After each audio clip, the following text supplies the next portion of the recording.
I'm Catherine Stewart, and I work for Automatic, the company behind WordPress.com. And our mission is to democratize publishing. And what that means to us is giving people the freedom of expression, which allows them to express their thoughts and ideas online, and also the freedom of livelihood, which allows people to earn an income from a website that they built themselves. And something that is fundamental to achieving this mission is for us to make sure that our products are built with inclusive design. And so that's what I'm going to be speaking to you about today.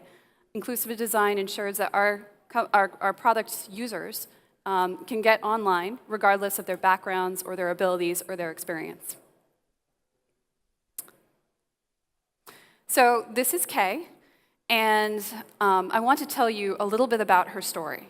So I first met Kay on a trip to Detroit, and she had recently, a few years ago, quit a job at a large corporation to realize her dream of starting a ceramics workshop. And this would be offering classes to people in her community in Detroit to allow them to get together with one another and to build clay and to buy art from other members of the community. And at the time that I met her, she was really excited that she had met with so much success and enthusiasm from the people who knew about her business. But unfortunately, she was having a lot of trouble getting the word out that her business existed because her street was not getting enough foot traffic. And so at the time that I met her, she was in the process of selling the home that she'd lived in for decades because she wasn't able to afford the mortgage payments, and she decided to prioritize keeping her business afloat over staying in her home. And this was such a difficult decision for her that there were tears just streaming down her face as she shared what this challenge had meant for her and how important it was for her to survive. So unfortunately, this is not an unusual story. There are, after about 5 years, only about 50% of small businesses in the United States are still in business because, in large part, of the difficulty of being discovered. Many of us in this room have plenty of experience Googling a site or a service or a company before we make a purchase. And that is the behavior that the majority of us in the United States and elsewhere practice. Unfortunately, only about half of small businesses in the US have an online presence, which makes it much harder for them to be discovered. And some sources have estimated that over 150 million SMBs worldwide have any web presence at all. And this disproportionately affects minorities and also immigrants. Immigrants start up we wish they start up websites, but they start up businesses at about twice the rate of their native-born counterparts. So this is where the story becomes a bit of a happier tale. You'll see that we've got John Maida, this is our head of design on the left, and Justin, who's a developer who lives in Detroit, standing above, and that's me. And we are building a website for Kay. So a man named Haj Flemings, who's unfortunately not in this photo, but is really the driving force behind this particular effort, started a company called Rebrand Detroit with a project that was called the 100 Project. And he wanted to get 100 small businesses online so that they would be more able to be discovered by locals in the community and revitalize his city of Detroit. And he asked John if we might be interested. John said absolutely. And so we brought a large group of our company's employees. We like to call them ourselves automaticians. And so a lot of us went down and started building sites on behalf of small business owners like Kay. And this is a site that John and Justin and I built for Kay in a few hours. So apologies if it's not more beautiful. And this is us also returning a few months later to see how her site had worked for her business. And you'll see Kay. She's in the apron in the front row.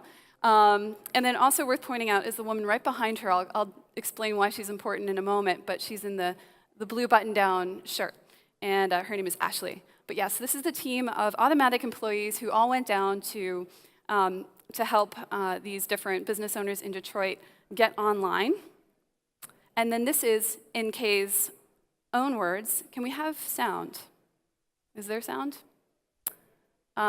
We might need to experience this video without sound, but this is her describing what it was like to have her site get online and what that meant for her business. Yeah, it was a wonderful thing. And so success to me, I think, is making others happy and seeing the result of their happiness. All right. Something else that is very important to us as a company is making sure that what we do and what we have found to work for us is something that others can benefit from as well. And so, circling back to Ashley, who you saw in that photo 2 slides ago, she put together this guide that allows other companies to learn from what we've tried out and what we found successful, and to put that into practice for themselves.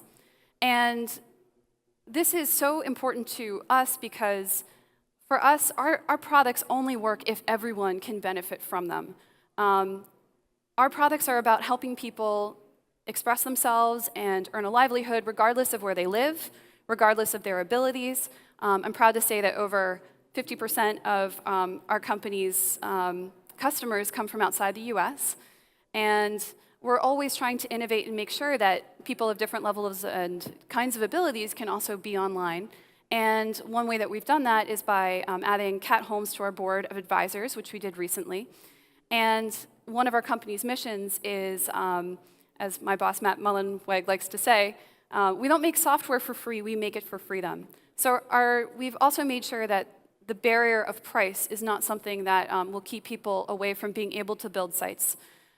So we do offer, in our paid plans, additional services and features, but free is a core component of our open source product.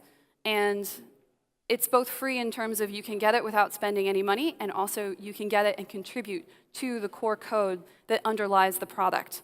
So freedom is very important to us, and it only is true if it applies to everyone.